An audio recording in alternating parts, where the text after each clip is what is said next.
देखिए बेटा, टेस्ट आपका था कल, मुझे उम्मीद है कि आपने टेस्ट में अच्छे से किया होगा। अब जो टेस्ट होता है वही आई ओपनर होता है। टेस्ट से ही हम सबसे ज़्यादा सीखते हैं, क्योंकि क्या होता है जब हम पढ़ते हैं तो पढ़ते समय तो हमें लगता है सब कुछ समझ में आ गया है, लेकिन जब वो टेस्ट होता है और उसमें हमारे मार्क्स नहीं आते। पहली बात तो टेस्ट कितने का था बेटा, नंबर ऑफ क्वेश्चन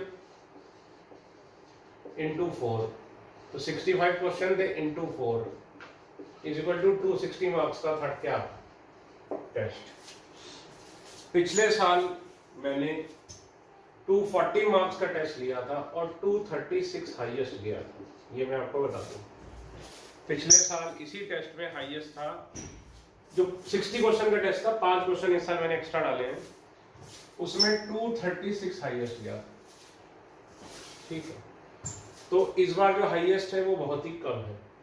ठीक, अब सर हमें कितना चाहिए होता है मार्क्स, कितने मार्क्स हम अच्छे मार्क्स माने, तो आप मान के चलिए कि आपको 70% यू शुड स्कोर। अगर आप 70% स्कोर करते रहेंगे बहुत अच्छी बात है। और अगर आप टॉप में आने की चाहते हैं, टॉप में मतलब आईआईटी में आप 2000 रैंक के अंदर आना चाहते हैं, तो मिनिमम 90% यू शुड भी दे। अगर जेई मेंस तक का टारगेट है, नीट का टारगेट है, तो 70% इज इनफ। इस टेस्ट में, हर टेस्ट के साथ वो चेंज होता रहेगा, और 90% आपके मार्क्स आने चाहिए अगर आप आईआईटी में अंडर 500 रैंक या अंडर 1000 रैंक सोच रहे हैं। ठीक है, टेस्ट में क्या, अब कई बच्चों में मेरे पास फोन आया, मैसेज आया कि सर वैसे तो हमसे असाइनमेंट हो जाती है, लेकिन जब टेस्ट हुआ तो हमारे मार्क्स ही नहीं आए, ऐसा क्यों? तो सारे बच्चों से मेरा पहला क्वेश्चन था कि बेटा रिवाइज कितनी बार किया था। तो देखिए, ज्यादातर बच्चों का आंसर था कि सर एक बार रिवाइज किया था कि 2 बार। जब तक आप फर्स्ट डे मैंने ओरिएंटेशन में बताया था कि यू नीड एटलीस्ट 5 रिवीजन। जितने सवाल कराए हैं, क्या किया करो, संडे को बैठो, संडे को कोई वीडियो नहीं आता, संडे को बैठो पूरे हफ्ते भर में, एक तो जिस दिन जो पढ़ाया उसको अगले दिन रिवाइज करना है। जैसे आज जो पढ़ाया उसको आप कल रिवाइज करिए, कल जो लेक्चर आएगा उसको परसों रिवाइज करिए, उस दिन आज जो पढ़ाया पहले तो आज पढ़ो। तरीका क्या होना चाहिए पढ़ने का, आज का वीडियो लेक्चर आया, फिर इस जो आपने पढ़ लिया, फिर इवनिंग में आपका पढ़ाई का टाइम होना चाहिए मान लीजिए 5 to 12 या 5 to 10। सुबह सुबह आपने वीडियो देख लिए, इवनिंग ब्रेक ले लिया, फिर यहाँ पे आपको क्या करना है, रिवीजन। इस रिवीजन में क्या करना है, कल का रिवाइज करो, फिर आज जो पढ़ाया गया उसका रिवाइज करो। और रिवाइज कैसे करना है, देखिए केमिस्ट्री फिजिक्स मैथ तीनों ही पढ़ के रिवाइज नहीं होते, लिख के होते हैं। तो लिखने का मतलब ये नहीं कि नोट्स बार बार लिखे जाओ, सीधे सवाल उठाओ, क्वेश्चन जितने मैं थ्योरी के साथ कराता हूँ, क्वेश्चन उठाओ फिर से ट्राई करो, देखो कर पा रहे हो कि नहीं, क्वेश्चन उठाओ फिर से ट्राई करो, देखो कर पा रहे हो कि नहीं। आपने यही काम करना है। तो देखो एक रिवीजन तो यहाँ हो गया, ठीक। अब इसमें रिवीजन क्या करना है, जो आज पढ़ाया गया उसका और जो यस्टरडे पढ़ाया गया था उसका। फिर एक बैठो संडे को। संडे को आपको छुट्टी नहीं दी जाती, आपको छुट्टी इसलिए दी जाती है कि आप रिवाइज कर सको, लेकिन आप उसको छुट्टी की तरह लेते हैं। अगर आप सीरियस हो, देखो बेटा बहुत दिन हो गए, अब तुम बच्चे नहीं रहे, अब 1 महीना बीत गया है, काफी हद तक चीजें अब धीरे धीरे स्पीड अप होंगी, तो अपना नेचर चेंज करो। संडे छुट्टी नहीं है, अगर सिलेक्शन चाहिए तो संडे को क्या करो, पहले तो पूरे वीक का रिवाइज करो,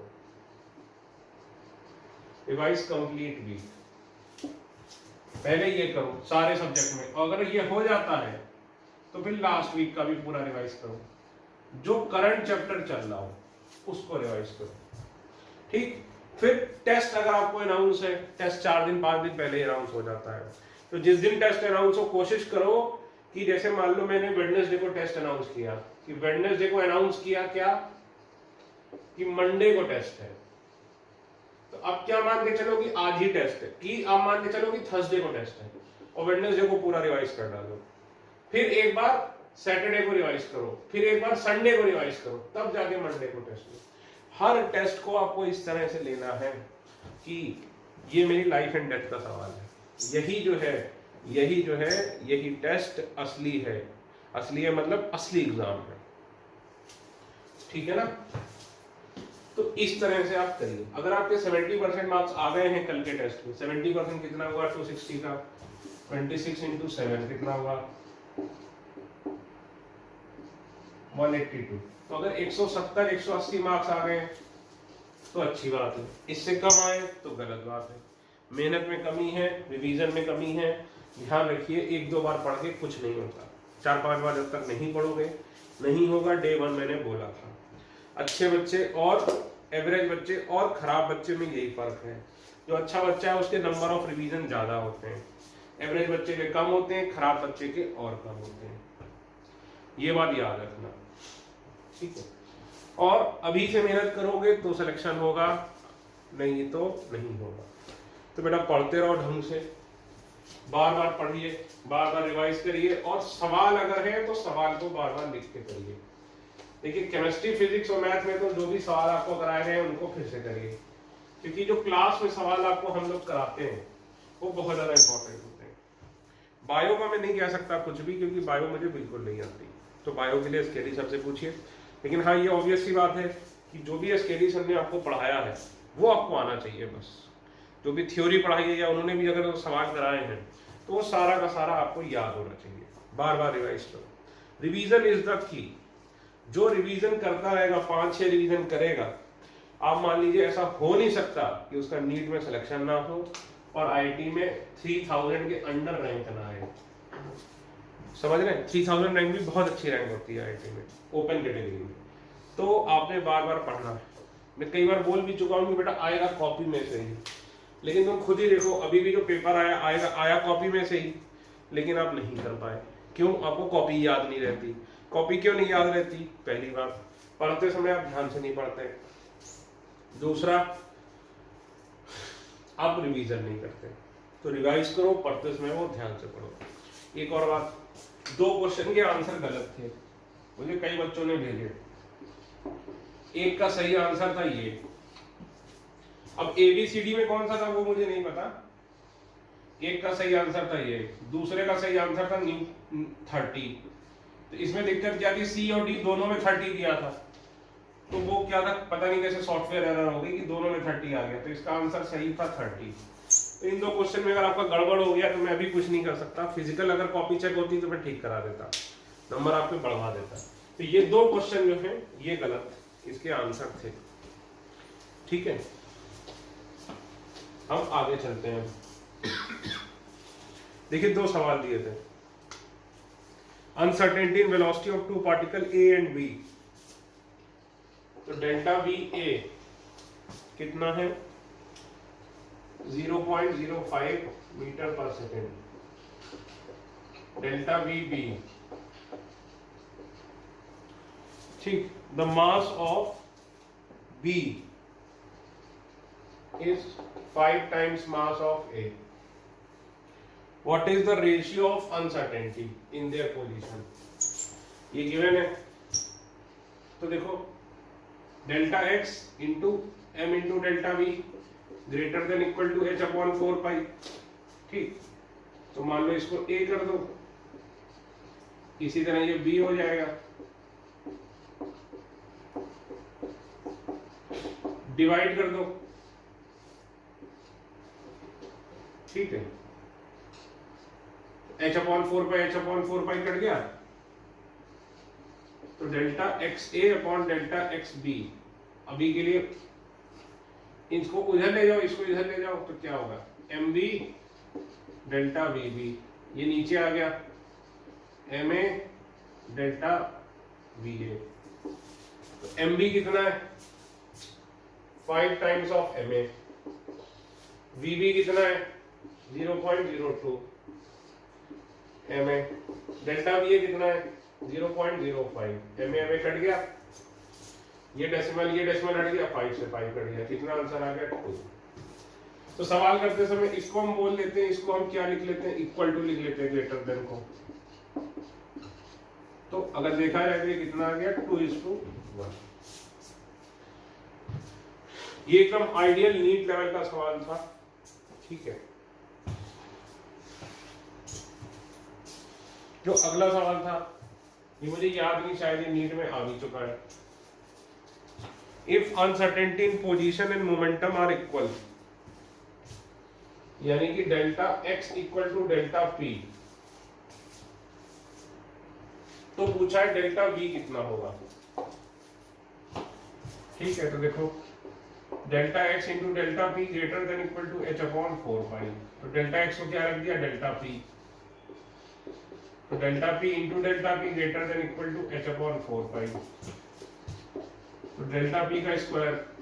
सर इक्वल टू कैसे लगा दिया, ये समझो सवाल करते समय इक्वल टू लगा देते हैं और इंग्लिश में क्या बोल देते हैं कि मिनिमम इतना है। तो डेल्टा p कितना हो गया, under root of h upon 4 delta p क्या होता है, m इंटू डेल्टा v, अगर 2 बाहर ले लो तो 1 upon 2 under root h upon 5, तो डेल्टा v कितना हो गया 1 अपॉन 2m h अपॉन, ये 2 सवाल आपको दिए थे मैंने।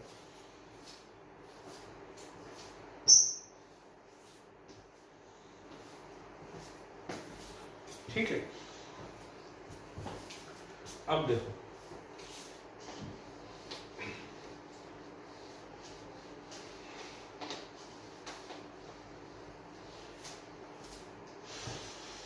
देखिए, अब हमारा चल रहा है एटॉमिक स्ट्रक्चर का पार्ट 2। पार्ट 1 कहां तक था, जहां तक पढ़ाया था और उसके बाद टेस्ट हुआ था। सैटरडे के मतलब जहां तक पढ़ाया था उसके बाद टेस्ट हुआ था, वो हमारा क्या था, पार्ट 1। पार्ट 1 में क्या था भाई, डाल्टन एटॉमिक थ्योरी थी, उसके बाद इलेक्ट्रॉन की डिस्कवरी हुई, उसके बाद प्रोटॉन न्यूक्लियस की डिस्कवरी हुई, रदरफोर्ड आया, फिर बोर आया। तो इलेक्ट्रॉन की डिस्कवरी से बोर तक क्या था हमारा पार्ट 1। पार्ट 2 जो क्वांटम रिवॉल्यूशन था, उसमें कौन कौन आया, अनसर्टेनिटी प्रिंसिपल,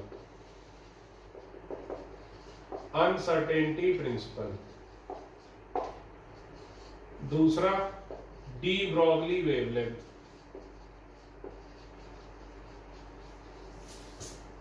और तीसरा मैंने आपको बताया था कौन आया था, श्रोडिंगर, एरविन श्रोडिंगर।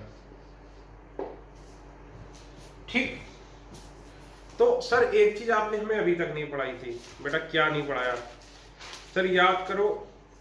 नहीं अभी 1 मिनट, अभी आते हैं इसमें अनसर्टेनिटी में, पहले कुछ पॉइंट्स और लिख लो, लिखो नोट, नोट। देखो जो अनसर्टेनिटी थी वो किसमें थी, मोमेंटम में या फिर इसमें, तो मास में कोई अनसर्टेनिटी नहीं थी। तो लिखो, पहले तो लिखो, there is no uncertainty in mass, note 1, there is no uncertainty in mass, mass has fixed value, mass has fixed value। दूसरा बड़ी ही इंपॉर्टेंट बात है कि बोर मॉडल, लिखो फिर समझाता हूं, Bohr model was not able to incorporate, Bohr model was not able to incorporate uncertainty principle because according to Bohr model path of electron is fixed, but according to uncertainty principle definite fixed path is not possible, path of electron should be uncertain, path of electron should be uncertain। तो bore की पहली कमी, देखो bore ने क्या बोला था, याद है आपको कि जो अनसर्टेनिटी प्रिंसिपल किसने दिया था, हाइजेनबर्ग ने। वो कौन था, बोर का असिस्टेंट। तो इसी ने देखो बोर की थ्योरी को चैलेंज कर दिया, ये देखो, और चैलेंज करने के बाद सबसे पहले दिखाया किसको, बोर को, बोर को और पॉली को। पिछली बार मैंने आपको हिस्ट्री बताई थी, ये देखो न्यूक्लियस है, ठीक। तो देखो बोर ने पहली चीज क्या बोली थी, मैंने उस समय आपको बताया था, फिक्स्ड सर्कुलर पाथ, ठीक। बोर ने क्या बोला था, फिक्स्ड होता है। और बोर में देखो हमने वेलोसिटी का फॉर्मूला पढ़ा था, रेडियस का फॉर्मूला पढ़ा था, एनर्जी का फॉर्मूला पढ़ा था, टाइम पीरियड का फॉर्मूला पढ़ा था, फ्रीक्वेंसी का फॉर्मूला पढ़ा था। तो बोर के हिसाब से इलेक्ट्रॉन एकदम पक्का है कि ऐसे ही जाएगा, इसी सर्कुलर पाथ में जाएगा। और बोर को उसकी हर समय वेलोसिटी भी पता थी और बोर को उसका पाथ भी पता था। यानी बोर को क्या पता था, उसकी पोजीशन भी पता थी और उसकी वेलोसिटी भी पता थी। दोनों एक ही साथ पता थी, जो कि हीजनबर्ग के अनसर्टेनिटी प्रिंसिपल के हिसाब से नहीं हो सकती है कि नहीं भाई बोर ने क्या बोला था कि इलेक्ट्रॉन घूम के ऐसे आएगा फिर घूम के ऐसे आएगा, मतलब अगर तुम यहाँ पर खड़े हो जाओ, इलेक्ट्रॉन यहाँ पे आएगा फिर तुम उससे गले मिल लो, और उसके गले मिलने का तुम टाइम भी बता सकते हो इतनी देर बाद आएगा और यहीं पर आएगा। फॉर एग्जाम्पल अनसर्टेनिटी प्रिंसिपल को अगर मैं जनरल लाइफ में लूं कि सपोज करिए आप मुझे अपने घर बुलाते हैं, ठीक है, मान लीजिए कोई ओकेजन है उस पर आपने घर बुलाया मुझे और मैं आ भी गया, तो आपने मुझे बताया कि सर टुकुम में यहां आ जाना और सो एंड सो जगह, और यहाँ पे मेरा घर है, इस गली के इधर जाना फिर यहाँ जाना ये जाना, और ये मेरा सरनेम है पूछ लेना, तो ये मेरा घर है। तो मैं आपके घर आया, तो ये आपका घर है मान लीजिए 2500 स्क्वायर फीट, ठीक, तो मैं आपके घर आया, ठीक, तो घर आया, मैंने बेल बजाई, मैं आपके घर के अंदर गया, तो आपने कहा था सर शाम को 6 बजे आना, मैं शाम को 6 बजे आ गया, तो क्या आपने मुझे ये बताया था सर शाम को 6 बजे आना और मैं आप सीढ़ियों से ऊपर आना, और सीढ़ियों से ऊपर आने के बाद राइट लेना, राइट में मेरा ड्राइंग रूम है, और ड्राइंग रूम में जो थर्ड सोफा है उस पर बैठना, उसके बगल में देखना मैं बैठा रो रहा हूँ क्योंकि पापा ने मारा हुआ मैं पढ़ नहीं रहा, क्या ऐसा बताया था आपने? नहीं, आपने क्या बोला कि इस एरिया में मैं मिलूंगा, ये जो आपका जो भी एक एरिया है आपके घर का, इस पूरी जगह में आप मिलोगे, तो आप अपनी लोकेशन क्या पिन पॉइंट कर पा रहे थे कि मैं 6 बजे वहीं सोफे के पास रोता हुआ मिलूंगा? नहीं, आपने क्या बोला कि मैं इस घर में मिलूंगा। अब कहीं भी हो सकते हो आप, भाई जब मैं आऊंगा तो आपको बुलाया जाएगा, आप आ जाओगे, लेकिन आप ये नहीं बता सकते थे कि एग्जैक्टली मैं घर में इसी पॉइंट पर मिलूंगा शाम को 6 बजे। आपका क्या एक रीजन फिक्स है कि हाँ इसके अंदर मिलूंगा मैं, समझे ना बात को? तो बोर में कमी क्या थी कि बोर को क्या पता था? बोर को कमी यही थी कि उसको सब कुछ पता था, उसको उसका पाथ भी पता था, उसकी वेलोसिटी भी पता थी, टाइम पीरियड भी पता था, फ्रीक्वेंसी भी पता थी, रेडियस भी पता था। जबकि अनसर्टेनिटी प्रिंसिपल के हिसाब से अगर उसको पाथ पता है तो उसको स्पीड नहीं पता, अगर स्पीड पता है तो उसको पाथ नहीं पता। तो इसलिए बोर का मॉडल अनसर्टेनिटी प्रिंसिपल के हिसाब से क्या हुआ? गलत साबित हो गया। ये देखो पहली कमी। तो बोर ने बोला सर्कुलर पाथ फिक्स, जबकि मैं क्या बोलूंगा कि जैसे तुम्हारा घर है, तुम इसमें कहीं भी हो सकते हो, तो बोर के तो अनसर्टेनिटी प्रिंसिपल के हिसाब से ये मान लो फर्स्ट ऑर्बिट है, तो इस एरिया में आप कहीं भी हो सकते हो। फिर मान लो ये सेकेंड ऑर्बिट है, ये वाली, तो इस सेकेंड ऑर्बिट में ये देखिए, देखो मैं और छोटी बनाऊंगा इसको, बहुत बड़ी बना दी मैंने, बहुत दूर बना दी।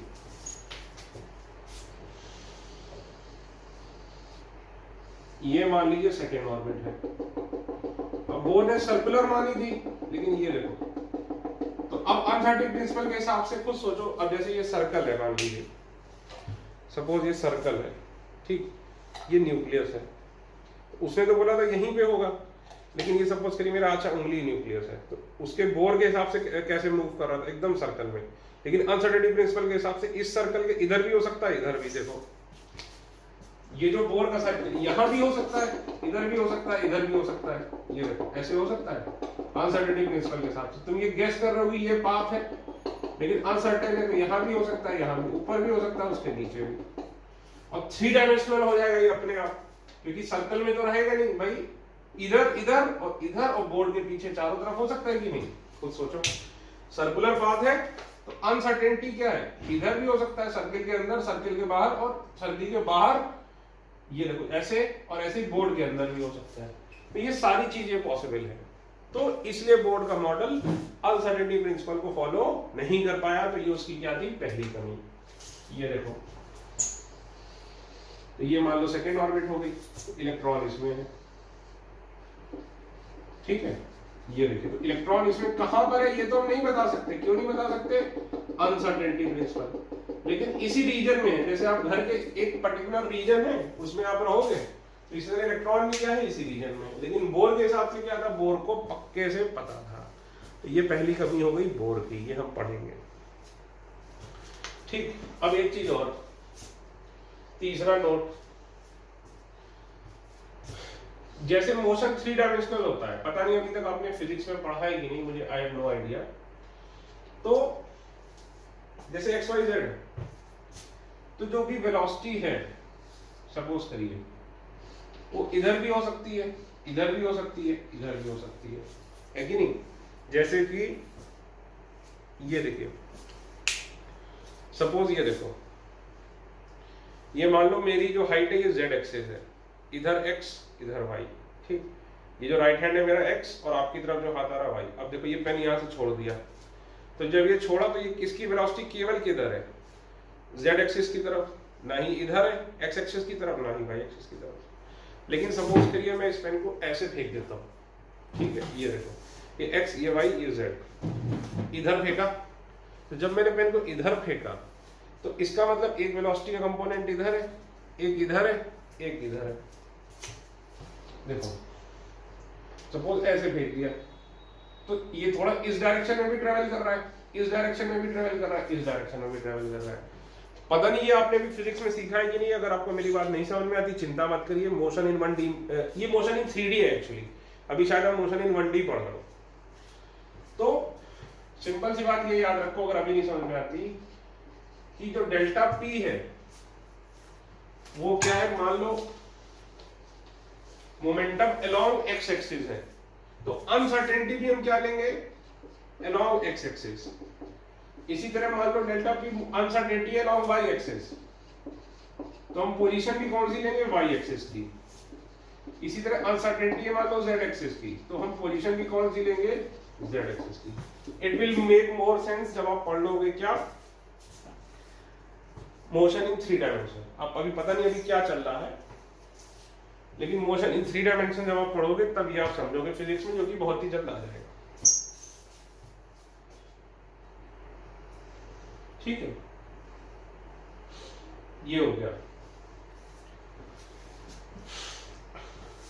लिख लो where X Y Z are directions.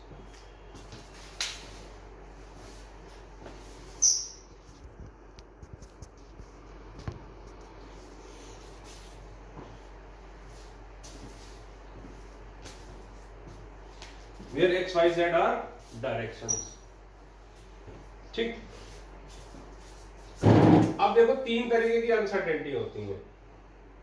एक तो हमने पढ़ी पोजीशन मोमेंटम अनसर्टेनिटी, ये देखो पोजीशन, लिखो A position momentum uncertainty, B energy time uncertainty. ये सब सिलेबस में नहीं है लेकिन पता नहीं क्या यार, हो सकता है पूछ ले। एनर्जी टाइम अनसर्टेनिटी, यानी डेल्टा ई क्या है, अनसर्टेनिटी इन एनर्जी, डेल्टा टी क्या है, अनसर्टेनिटी इन टाइम। तीसरा delta L into delta theta, capital delta L. Capital delta L क्या है, अनसर्टेनिटी इन एंगुलर मोमेंटम।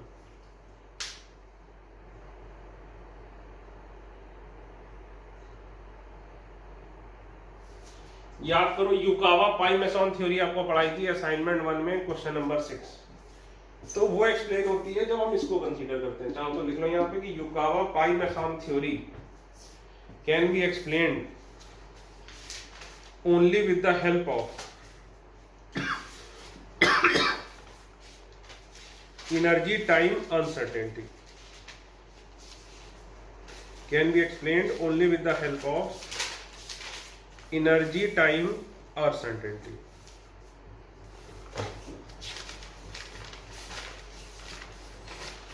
ठीक।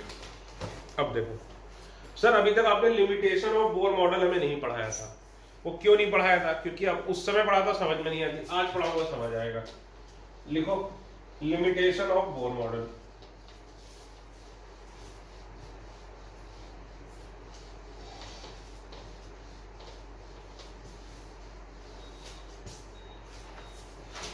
ठीक। पहला पॉइंट देखो, 2 पॉइंट में तुम सोच ही सकते हो कौन से। सर उसने वेव नेचर को कंसीडर नहीं किया था,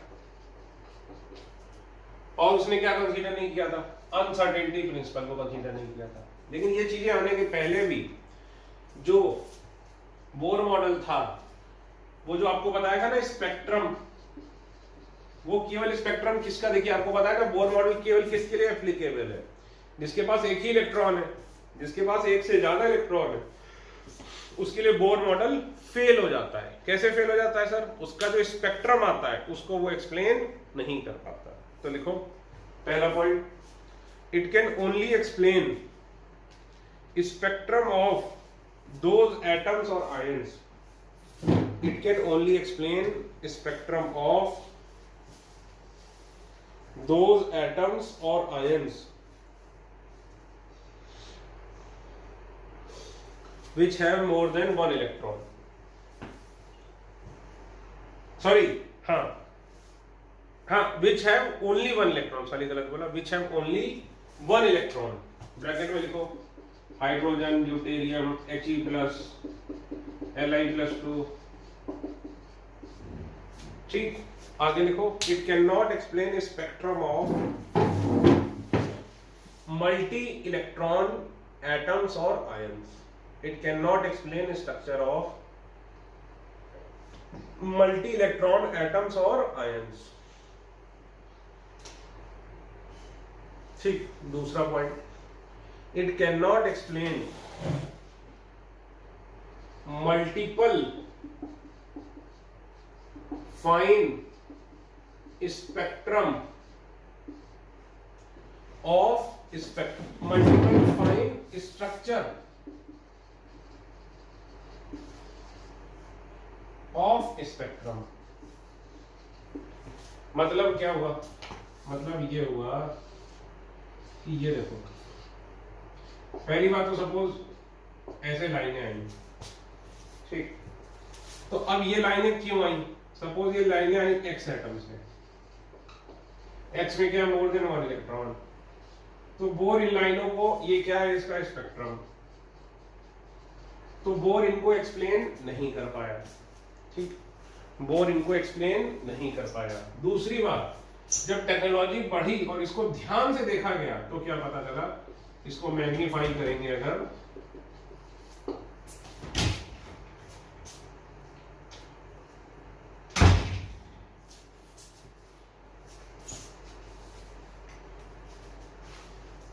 इसको मैग्नीफाई करेंगे तो पता चलेगा कि ये एक लाइन जो है ये इकलौती लाइन नहीं है। इसको और फाइन देखोगे अगर, तो ये लाइन कैसी है, बेसिकली कलेक्शन ऑफ लाइंस है ये, और ये कलेक्शन ऑफ लाइंस में लाइंस इतनी पास पास हैं कि हमें दिख भी नहीं रही। ये देखो, ये देखो, ये ऐसे तीन ऐसे करके क्यों बनाए? ये एक्चुअली देखने में एक ही लग रहा था, लेकिन जब हमारे माइक्रोस्कोप की कैपेबिलिटी बढ़ी तो हमें पता चला कि जो एक लाइन देखने में एक नहीं है, ये भी क्या है, बहुत पास पास लाइनें हैं। तो इसको क्या बोला गया? Fine spectrum, multiple fine structure of spectrum. तो ये कहां से आ गया भाई? ये लाइन आई कैसे थी, याद करो, लाइन आती कैसे थी? जब N2 से N1 आता था तो एनर्जी निकलती थी, ये जाके फोटोग्राफिक प्लेट पे टकराती थी तो लाइन आती थी। ये जो एक लाइन है, ये कलेक्शन ऑफ लाइन कैसे है? किसी में एक लाइन आ रही, किसी में 3 लाइनें आती थी, किसी में 5, किसी में 7, किसी में 9, तो ऐसा क्यों हो रहा है सर? तो ये इसका जवाब बोर के पास नहीं था। फिर लिखो अगला point, it can not explain Zeeman's effect. It can not explain Zeeman effect. Zeeman effect क्या था? लिखो, it is the influence of it is the splitting of one line into many lines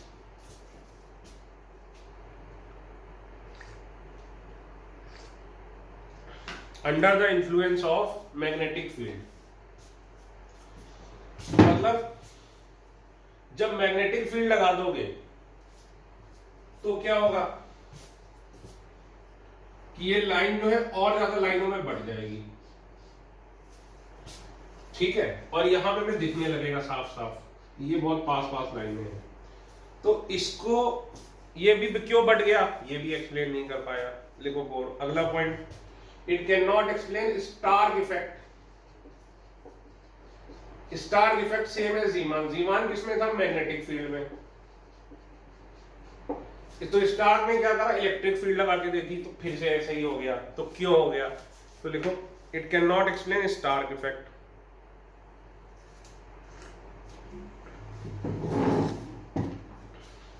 लिखो Stark effect is the splitting of one line into many lines under the influence of electric field. Splitting of one line into many lines under the influence of electric field.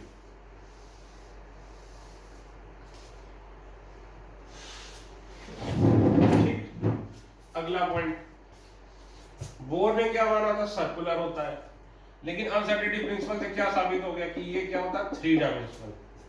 देखो circle और 3 dimension में, circle और ball में फर्क समझते ही होगे।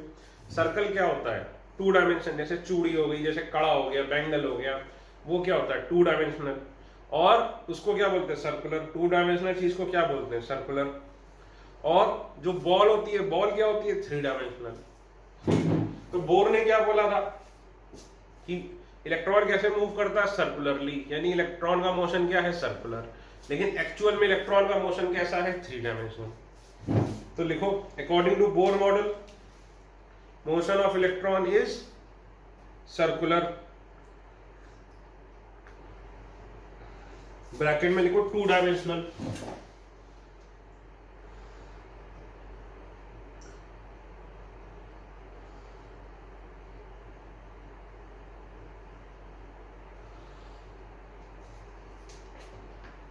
but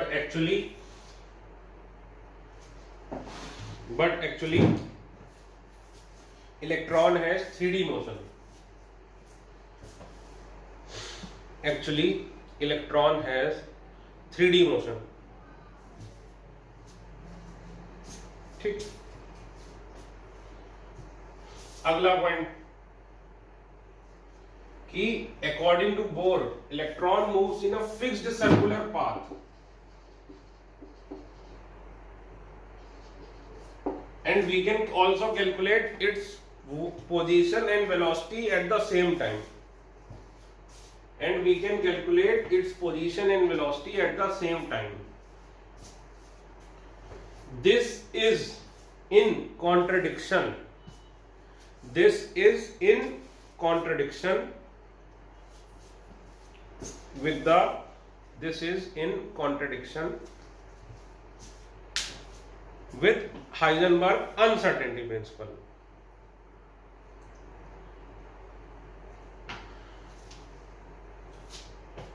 This is in contradiction with Heisenberg uncertainty principle. ठीक, next point, according to de Broglie, according to de Broglie,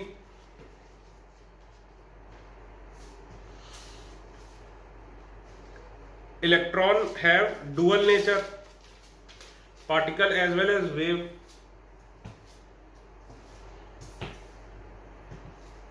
Particle as well as wave, but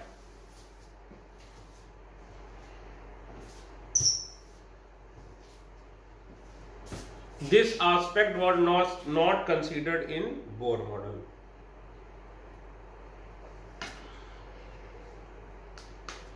ठीक, तो अब हमें पढ़ना है जो पूरे चैप्टर का मेन टॉपिक है हमारा, क्वांटम मैकेनिकल मॉडल। पूरे चैप्टर की जान यही है। अगर इस चैप्टर में आपको ये आता है, देखिए अभी तक हमने जितना भी पढ़ा उसका आगे कोई यूज नहीं है प्रैक्टिकली, आगे मतलब पूरी केमिस्ट्री में उसका कहीं यूज नहीं है। लेकिन अब जो हम पढ़ने जा रहे हैं इसके बगैर तो हम केमिस्ट्री पढ़ ही नहीं सकते, ये समझिए। अभी तक जो हमने पढ़ा वो केमिस्ट्री में बार बार यूज नहीं होगा। हाँ, एटॉमिक स्ट्रक्चर चैप्टर के हिसाब से एक सवाल आ सकता है बस, लेकिन अब जो हम पढ़ेंगे वो आप समझ लीजिए कि वो अब हम पढ़ने जा रहे हैं जो मॉडर्न मॉडल है, और हर जगह इसका यूज होगा। पीरियोडिक टेबल में, केमिकल बॉन्डिंग में, पूरी ऑर्गेनिक में, पूरी इनऑर्गेनिक में, सभी में इसका यूज होना है। ठीक है, तो हेडिंग डालो ये लेटेस्ट मॉडल है, लेटेस्ट मतलब 1925-26 का। याद करिए मैंने आपको कल कहानी सुनाई थी ना कि श्रोडिंगर ने जब वो हीजनबर्ग ने अपनी मैट्रिक्स क्वांटम मैकेनिक्स लाया था और श्रोडिंगर कौन सी ले आया था, वेव वाली। तो फिर लड़ाई हो गई थी, तो फिर वेव वाली जो थे लोग वो वेव वाले को करने लगे थे, याद है आपको। तो लिखो वेव मैकेनिकल मॉडल या फिर quantum mechanical model.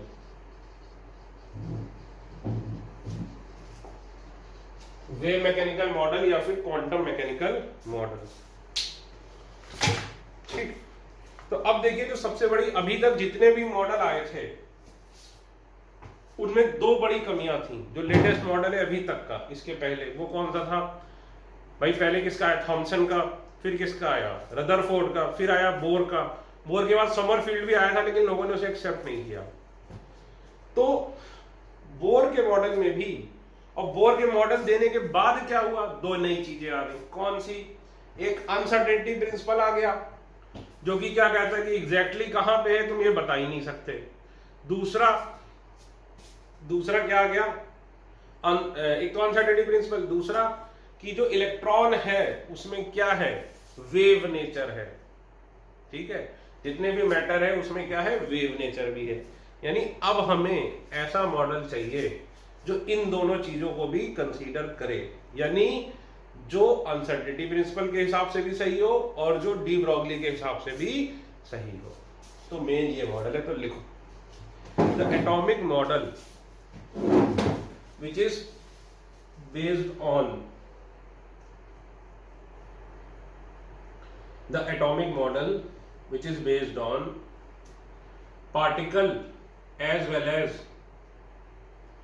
wave nature of electron, which is based on particle as well as wave nature of electron, is known as wave mechanical model of atom, is known as wave mechanical model of atom.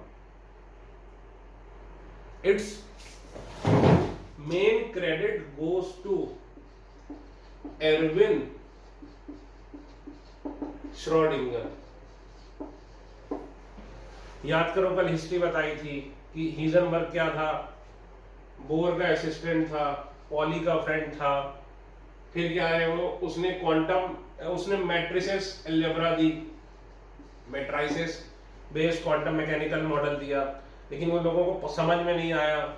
और उसी समय Schrodinger आ गया। Schrodinger ने क्या दिया? Wave की तरह उसने एक्सप्रेस किया चीजों को, जैसे बोर ने किया था, बोर कह रहा हूं, डी ब्रॉगली ने किया था। तो लोग, इसका मॉडल क्या हुआ? हिट हो गया।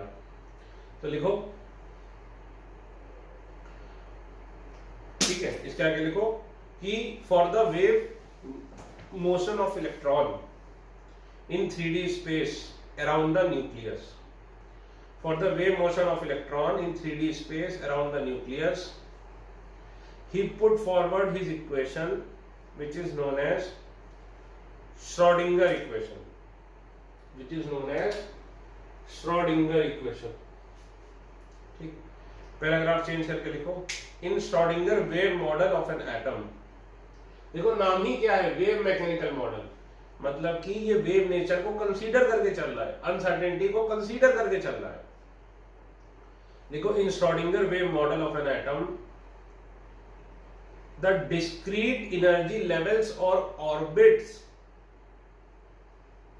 द डिस्क्रीट एनर्जी लेवल्स और ऑर्बिट्स, ब्रैकेट में लिखो as proposed by Bohr, as proposed by Bohr, bracket close, are replaced by a mathematical function psi, are replaced by a mathematical function psi which is related with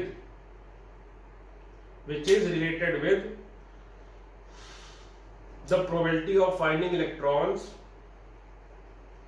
at around the nucleus, at various places around the nucleus. Mathematical function psi, देखो मतलब क्या हुआ इसका।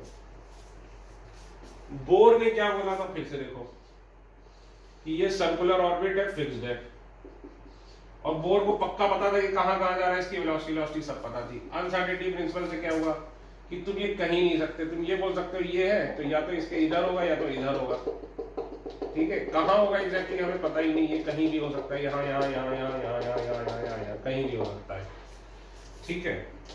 तो ये 2 dimension में रहना जरूरी नहीं, ये 3 डायमेंशन में भी हो सकता है। तो अब जो नया मॉडल है वेव मैकेनिकल मॉडल, ये क्या क्या कंसीडर करता है, वेव नेचर ऑफ इलेक्ट्रॉन भी कंसीडर करता है, और क्या कंसीडर करता है, अनसर्टेनिटी प्रिंसिपल, ठीक है। श्रोडिंगर इक्वेशन क्या होती है पहले ये देखो।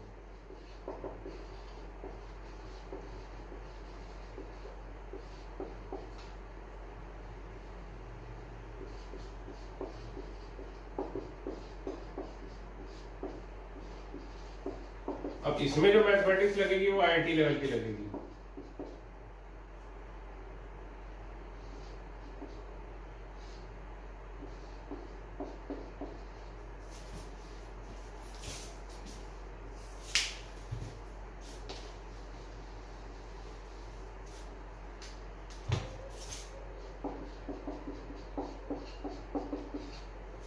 ठीक,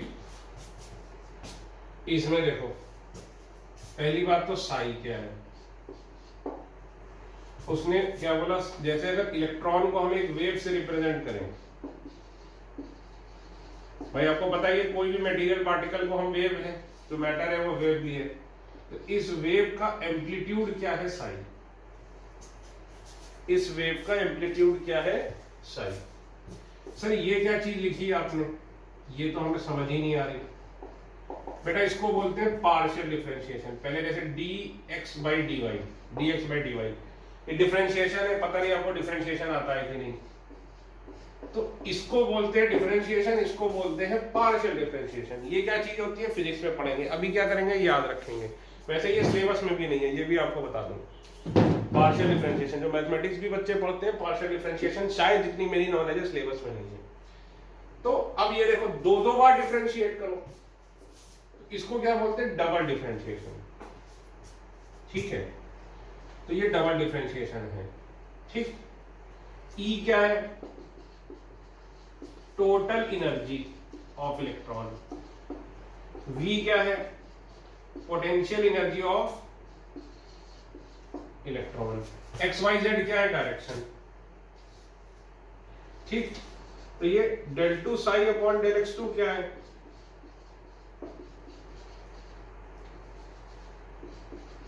rate of change in psi with respect to x, यानी x के रिस्पेक्ट में कितनी तेजी से psi चेंज हो रहा है। इसी तरह ये भी क्या है, विद रिस्पेक्ट टू y, और इसी तरह z। सर ये कुछ समझ में नहीं आ रहा हमें बेटा, आपको समझ में इसलिए नहीं आ रहा क्योंकि इसमें जो मैथमेटिक्स लगेगी वो बीएससी 3rd ईयर की, इसीलिए ये हमारे सिलेबस में नहीं है। तो सर हम इसको कैसे करेंगे बेटा, एग्जाम में देखो जो सवाल आएगा वो मैं करा दूंगा।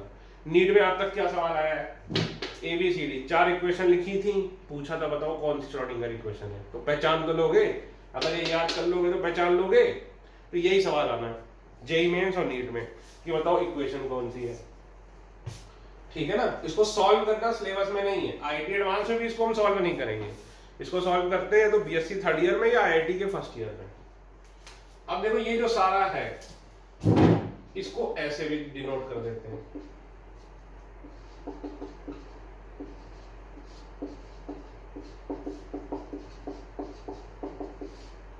इसको क्या बोलते हैं, लाप्लासियन ऑपरेटर। सर ये सब क्या बता रहे हो आप, ये सब तो हमने कभी सुना भी नहीं बेटा। ऑब्वियस सी बात है ये सब बहुत हायर मैथमेटिक्स है, ये आपने नहीं सुना, और आप सुनोगे जो मेडिकल वाले बच्चे हो कभी सुनेंगे भी नहीं, जो जेईई वाले बच्चे वो आईआईटी में 2nd ईयर में पढ़ेंगे लाप्लासियन ऑपरेटर। इसका मतलब क्या है, ये और ये एक ही बात है, तुमको काम से मतलब रखो कि एग्जाम में क्या आएगा। एग्जाम में या तो पूछा जाएगा श्रोडिंगर इक्वेशन कौन सी है, तो पहचानना सीख लो बस, या तो ये दोनों ही एक ही बात है। तो सर क्या हम याद करें बेटा, याद ही करना पड़ेगा, अभी तुम्हें उतनी मैथ आती नहीं तो याद करना।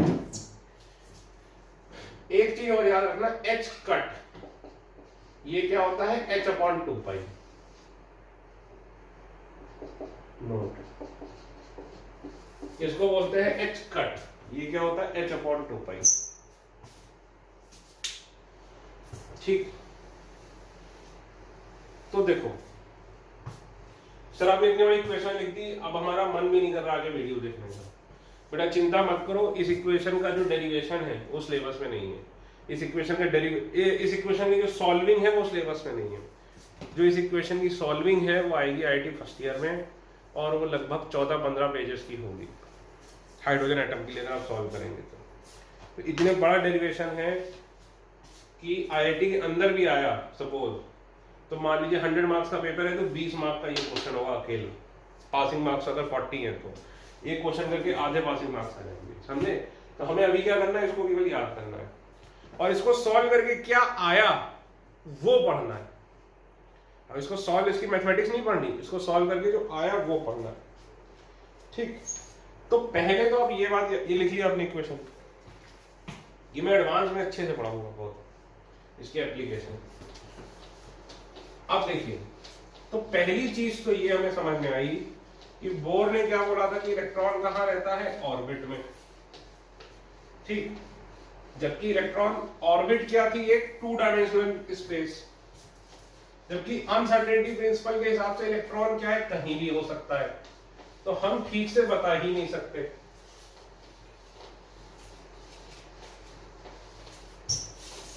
समझिए, ऑर्बिट क्या थी, एक सर्कुलर प्लेस।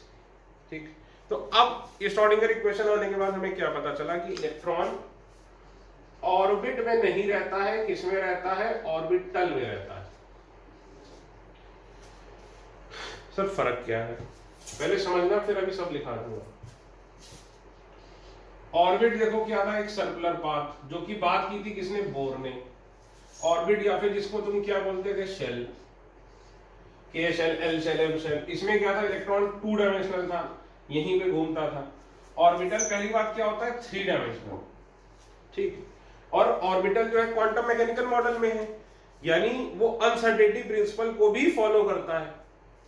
मतलब कि वो क्या बोलेगा कि अब ऑर्बिटल देखो क्या है, ऑर्बिटल वो जगह है जहां पर इलेक्ट्रॉन के पाए जाने के चांसेस सबसे ज्यादा है। सर इसका क्या मतलब है, चांसेस सबसे ज्यादा है। सपोज करिए अभी आप कोचिंग आ रहे होते, ठीक है, अभी जैसे मान लीजिए सपोज आप घर पे हो, तो जब पहले 21 दिन का लॉकडाउन था तो क्या फिक्स था कि आपका ये जो घर है आप इसी के अंदर होंगे। अब इसके अंदर यहां भी हो सकते हो, यहां भी हो सकते हो, यहां भी, किचन में भी हो सकते हो, बेडरूम में भी, लैपटॉप के पास, पापा ने बनाया सोफे के पास, यहाँ सीढ़ियों पे, छत पे, खिड़की पे, कहीं भी हो सकते हो। एग्जैक्टली कहां पर हो ये तुम्हें बता ही नहीं सकता। तुम्हारे घर आके मैं तुम्हें देख तो सकता नहीं, तो तुम एग्जैक्टली कहां पे हो ये मैं नहीं बता सकता, लेकिन मैं ये गेस कर सकता हूं कि तुम कहीं भी होगे। ये जो तुम्हारा घर है इसके अंदर होगे, बोलो भाई, ये बोल सकता हूं मैं। और तुम्हारा घर क्या है, 3 डायमेंशनल स्पेस। इसी तरह ऑर्बिटल का क्या कंसेप्ट आया कि ये देखो, ये क्या बना रहा हूं मैं, डॉट डॉट, कि इलेक्ट्रॉन यहां यहां यहां यहां कहीं भी हो सकता है। सपोज ये इलेक्ट्रॉन कहीं भी हो सकता है। जैसे ये देखो न्यूक्लियस है, तो इलेक्ट्रॉन, फिर से देखना, ये न्यूक्लियस है मान लीजिए, तो इलेक्ट्रॉन हम एग्जैक्टली तो बता नहीं सकते। तो ये देखो एकदम रैंडम, जहां जहां जा रहा है मेरा हाथ, सपोज इलेक्ट्रॉन वहीं, वहां वहां वहां वहां हर जगह हो सकता है। ठीक, तो ये पूरा इलेक्ट्रॉन हो सकता है। अब अगर मैं एक इमेजिनरी स्फीयर बना दूं तो मैं क्या बोलूंगा कि हमेशा, जैसे आपकी घर की एक बाउंड्री थी, वो तो क्या थी, फिजिकल बाउंड्री, लेकिन अभी मान लो एक मैं इमेजिनरी ये स्पेस बना दूं, तो क्या है कि ये तो मैं नहीं बता सकता कि इस स्पेस के अंदर कहां पे है, लेकिन ये कह सकता हूं कि ये जो 3 डायमेंशनल मैंने बनाया इसी के अंदर होगा।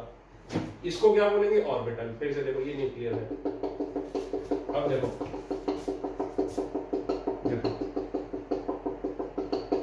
ये देखो इलेक्ट्रॉन, ये सब इलेक्ट्रॉन, मतलब मैं बोल रहा हूं कि जहां जहां डॉट बन रहा है इलेक्ट्रॉन वहां रह सकता है। या और आसान शब्दों में ऐसा समझो कि मेरे पास कैमरा है और ऐसा कैमरा है जो हर सेकंड की फोटो खींच रहा है, ठीक, ऐसा कैमरा है जो हर सेकंड की फोटो खींच रहा है, और जहां पे इलेक्ट्रॉन की फोटो एक डॉट की तरह आती है, तो खुद देखो, तो मेरी फोटो कैसी बनेगी, इस तरीके की कुछ बनेगी सपोज। अब देखो, अब अगर मैं एक इमेजिनरी लाइन बना दूं इस तरह की, ये देखो, तो अब ये जो मेरा शेप बना, इसको मैं डंबल शेप बोल सकता हूं भाई, यहां से पकड़ा डंबल चालू हो गया ऐसे ऐसे, ठीक। तो ये क्या था शेप, स्फेरिकल शेप। ये कैसा शेप मैं बोल सकता हूं, डंबल शेप। तो ये तो मैं नहीं बता सकता कि इस डंबल शेप में इलेक्ट्रॉन एग्जैक्टली कहां पर है, क्योंकि इलेक्ट्रॉन तो परमानेंट रैंडम मोशन कर रहा है, लेकिन मैं इतना जरूर कह सकता हूं कि अगर ये मैं इमेजिनरी बाउंड्री बना दूं तो इलेक्ट्रॉन हमेशा इसी के अंदर पाया जाएगा, जैसे आप लॉकडाउन में अपने घर के अंदर पाए जाओगे। ऐसा समझ लो ऑर्बिटल वो जगह है जिसके अंदर इलेक्ट्रॉन रहता है, जैसे आपके घर के अंदर आप रहते हो, तो आपके घर के अंदर आप कहीं भी रह सकते हो, वैसे इलेक्ट्रॉन अपनी ऑर्बिटल के अंदर कहीं भी रह सकता है। तो ऑर्बिट और ऑर्बिटल में फर्क क्या है? पहला फर्क, ये ऑर्बिट क्या थी, सर्कुलर 2 डायमेंशनल, ये क्या है 3 डायमेंशनल, और इसके डिफरेंट डिफरेंट शेप हो सकते हैं, ये स्फेरिकल भी हो सकता है और ये डंबल शेप भी हो सकता है, और भी इसके शेप हो सकते हैं। एक एक करके लिखते हैं। पहला ऑर्बिट, लिखो, it is fixed circular path. अच्छा, इस लिखो orbit is fixed circular path around nucleus on which electron moves. ठीक, ऑर्बिटल लिखो, it is a 3D space around the nucleus. It is a 3D space around the nucleus where probability of finding electron is maximum. Where probability of finding electron is maximum. भाई आप lockdown में आपको पाए जाने के chances सबसे ज्यादा कहां पे है? तो फिर मैं एग्जैक्टली तो पिन पॉइंट कर नहीं सकता मैं कि आप घर में कहां बैठे हो, सोफे के पास बैठे हो कि किचन में हो। मैं यही बोल सकता हूं कि आप अपने घर के अंदर हो, ठीक है। तो इसी तरह ये मान लो कि ये ऑर्बिटल क्या है, इलेक्ट्रॉन का घर, तो इलेक्ट्रॉन कहां होगा, अपने घर के अंदर, ठीक। तो प्रोबेबिलिटी का मतलब क्या होता है, चांस। जैसे मैं फिर बोलूंगा कि अभी जैसे लॉकडाउन हल्का सा तो लूज हो गया है, लेकिन मान लो फर्स्ट लॉकडाउन था तो बहुत ज्यादा चांस क्या था कि आप अपने घर के अंदर ही हो, बहुत ही रेयर चांस था कि लॉकडाउन में आपके मम्मी पापा आपको बाहर जाने देते। तो उसी तरह ऑर्बिटल है कि आप अपने घर के अंदर ही हो, अंदर कहां पे हो ये एग्जैक्टली नहीं पता। इसी तरह ऑर्बिटल क्या है, इलेक्ट्रॉन का घर, वो 3 डायमेंशनल है, जैसे आपका घर भी 3 डायमेंशनल है। अब इस 3 डायमेंशनल घर में एग्जैक्टली कहां पर हो आप, किस समय हो, ये तो कोई गेस ही नहीं कर सकता। ये बोल सकता है कि हाँ आपके घर के अंदर आपको पाए जाने के चांसेस क्या है, मैक्सिमम है। उस तरह इलेक्ट्रॉन को पाए जाने के चांसेस कहां पे मैक्सिमम है, ऑर्बिटल में। दूसरा पॉइंट, ऑर्बिट, ऑब्वियसली ऑर्बिट में लिखो it was based on Bohr's model.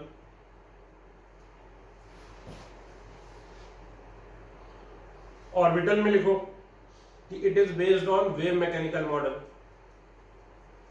ठीक। फिर ऑर्बिट में लिखो कि shape is circular.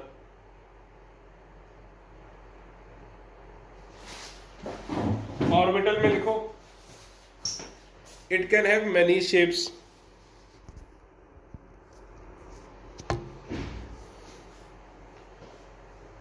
Many shapes, तो जैसे फॉर एग्जांपल ये देखो,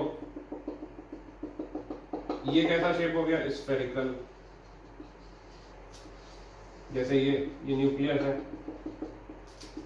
ये कैसा शेप हो गया, डंबल। जैसे ये देखो, ये कैसा केस हो गया, डबल डंबल। तो इसके एटसेट्रा एटसेट्रा, ये 3 मेजर शेप है, लिख लो।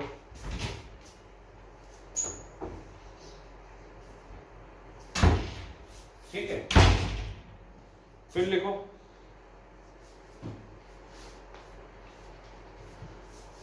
ये कि it is doing circular motion, it is doing circular motion, hence it has no particular direction, hence it has no particular direction, so it is non directional in nature.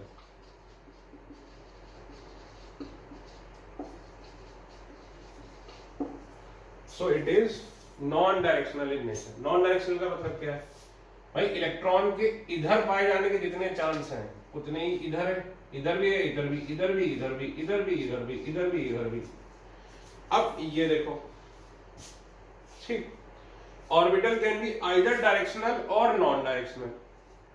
अब देखो जैसे sphere है तो इधर पाए जाने के जितने चांस है उतने ही 180 डिग्री पर, इधर पाए जाने के जितने चांस है उतने ही 180 डिग्री पर, लेकिन इसमें ऐसा नहीं है, इसमें इधर पाए जाने के जितने चांस है उतने इधर नहीं है, ठीक है ना। डायरेक्शनल क्या होता है कि एक साइड जितना है दूसरी साइड उतना ना हो, एक ही साइड में ज्यादा हो। और नॉन डायरेक्शनल क्या होता है कि इधर और इधर, इधर इधर इधर इधर, किधर भी, इधर भी, इधर भी, इधर भी, इधर भी, इधर भी, हर जगह क्या है? सेम है। तो ये देखो, ये तो स्फीयर में हर जगह सेम है, लेकिन इसमें हर जगह सेम नहीं है। ये यहां पर तो है लेकिन इधर नहीं है, इधर भी नहीं है। तो ये क्या है? डायरेक्शनल। और ये क्या है? Non directional. तो ऑर्बिट क्या होती है? Non directional. और ये क्या, ऑर्बिटल क्या होती है? डायरेक्शनल भी हो सकती है, नॉन डायरेक्शनल भी हो सकती है। ऑर्बिट लिखो, it does not consider wave nature of electron. Orbital में लिखो it is in accordance with, it is in accordance with wave nature of electron. फिर इसमें लिखो ऑर्बिट में, it does not consider uncertainty principal. Orbital में लिखो it does consider uncertainty principal, क्योंकि uncertainty तो है। अनसर्टेनिटी का क्या मतलब है? पता ही नहीं कुछ, तो हम क्या बोलेंगे? यहां भी हो सकता है, यहां भी, यहां भी, यहां भी, कहीं भी हो सकता है कि नहीं? तो लिख लो ये क्या है? It does not consider uncertainty principle. इसमें लिख लो it does consider uncertainty principle. फिर ऑर्बिट लिख लो कि maximum number of electron in an orbit is 2n²। Maximum number of electron in an orbit is 2n²। ठीक है, यानी फर्स्ट ऑर्बिट में कितने इलेक्ट्रॉन हो सकते थे? 2 × 1² = 2। सेकेंड ऑर्बिट में 2 × 2² = 8। थर्ड ऑर्बिट में 2 × 3² = 18। समझे ना बात को? ऑर्बिटल में लिख लो it can have maximum 2 electrons. It can have maximum 2 electrons. ठीक, अब देखिए हमारा सबसे इंपॉर्टेंट लेक्चर है नेक्स्ट लेक्चर, और सबसे ज्यादा इंपॉर्टेंट है हमारा नेक्स्ट लेक्चर। उसी से चीजें आगे चलेंगी। अगर आपको आज तक कुछ भी नहीं भी समझ में आया है सपोज एटॉमिक स्ट्रक्चर में, तो परेशान होने की जरूरत नहीं है, इंक्लूडिंग आज का लेक्चर। लेकिन अगर आपको अगले लेक्चर से कुछ भी नहीं समझ में आता है तो आपको परेशान होने की बिल्कुल जरूरत है। आप बिल्कुल डाउट अपने पास मत रखिएगा, तुरंत पूछिएगा मुझसे, ठीक है ना। नेक्स्ट लेक्चर बहुत ज्यादा इंपॉर्टेंट है, और अभी आपको बता दे रहा हूं नेक्स्ट लेक्चर शायद 1.5 घंटे का हो, तो रोना मत कि सर 1.5 घंटे का हो गया, क्योंकि नेक्स्ट लेक्चर में मैंने कंप्लीट कराना है।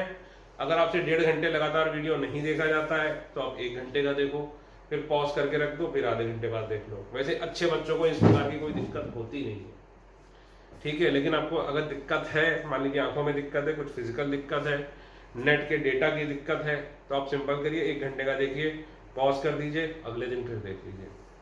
मैं सजेस्ट ये करूंगा पूरा लेक्चर कंटिन्यूटी में देखना। मैं इस लेक्चर को, अगले लेक्चर को ब्रेक नहीं कर पाऊंगा, तो नेक्स्ट लेक्चर बड़ा लेक्चर हो सकता है। कितनी देर का बनेगा मुझे नहीं पता, लेकिन 1.5 घंटे से ज्यादा का मैं नहीं बनाऊंगा।